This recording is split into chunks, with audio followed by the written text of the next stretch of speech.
For the first time in 2 decades, the US military stationed in Afghanistan has gone a full year without a single combat death.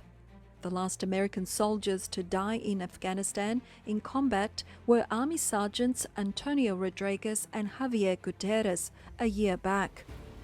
There are 2,500 American troops stationed in Afghanistan as per the agreement between former President Donald Trump and the Taliban. Even these troops are stipulated to be removed by May this year, provided that the Taliban sticks to its agreement of ensuring that Al-Qaeda and other terrorist entities do not attack foreign troops. However, the Biden administration has indicated that it might deviate from the agreement and keep US forces in Afghanistan beyond May. According to Pentagon Chief Spokesman John Kirby, such a decision might be taken since the Taliban is apparently not fulfilling its part of the negotiations. UN officials have claimed that Al-Qaeda remains heavily embedded in the architecture of the Taliban. Without them meeting our commitments to renounce terrorism and to stop the violent attacks on the Afghan National Security Forces, and by dint of that, the Afghan people, it's very hard to see a specific way forward for the negotiated settlement, Kirby said at the briefing.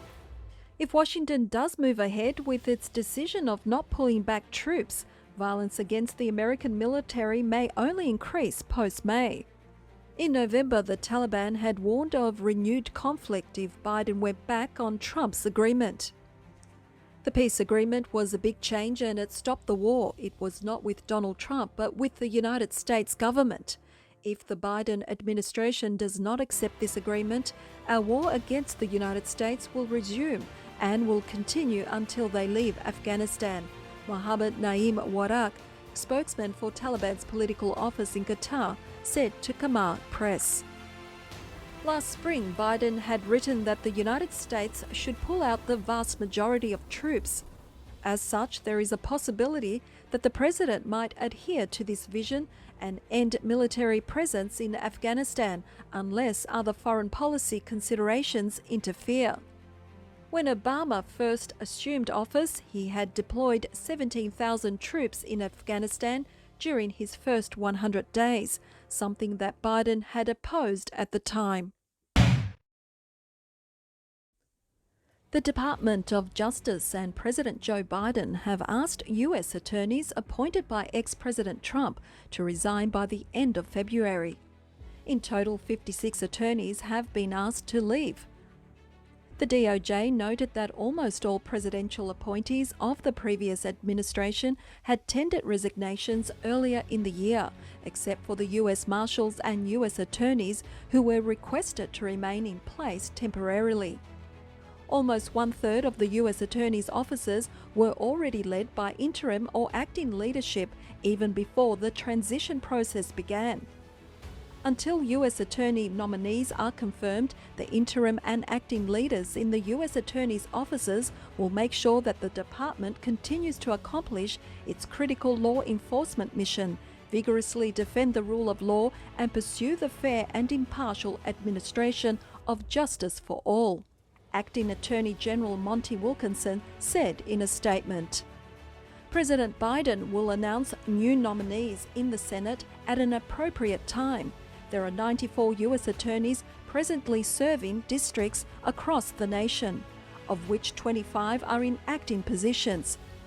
The resignation request is likely a move to fill the posts of US attorneys with people who are more in line with the agenda of the Biden-Harris administration. Some also see this as a kind of tit-for-tat for the Trump administration's removal of Obama-era US attorneys. When the previous administration announced dismissals of 46 US attorneys back in March 2017, it sought immediate resignations, which caused anger among officials who said that they were never given warnings. The decision even caused a standoff with the then Manhattan US attorney, Preet Bharara, who eventually had to be forcibly dismissed. The Biden administration has exempted US Attorney of Delaware, David Weiss, from handing over his resignation. Wyss is currently overseeing Hunter Biden's federal tax investigation. Connecticut U.S. Attorney John Durham will resign from his post but move on as special counsel so that he can continue investigating the Trump-Russia collusion. Jen Psaki, the White House press secretary, noted that Biden's decision on Wyss and Durham is to ensure that he fulfills his promise of maintaining independence. Meanwhile, the DOJ has asked District of Columbia U.S. Attorney Michael Sherwin to resign from his post and transition as a special prosecutor to oversee the January 6 Capitol attack investigation.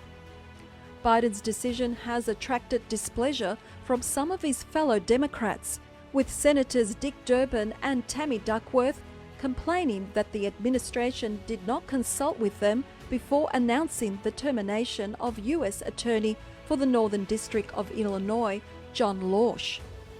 In 2017, our nonpartisan screening committee gave its support for Mr. Lorsch to serve in this position, and the Senate confirmed him unanimously.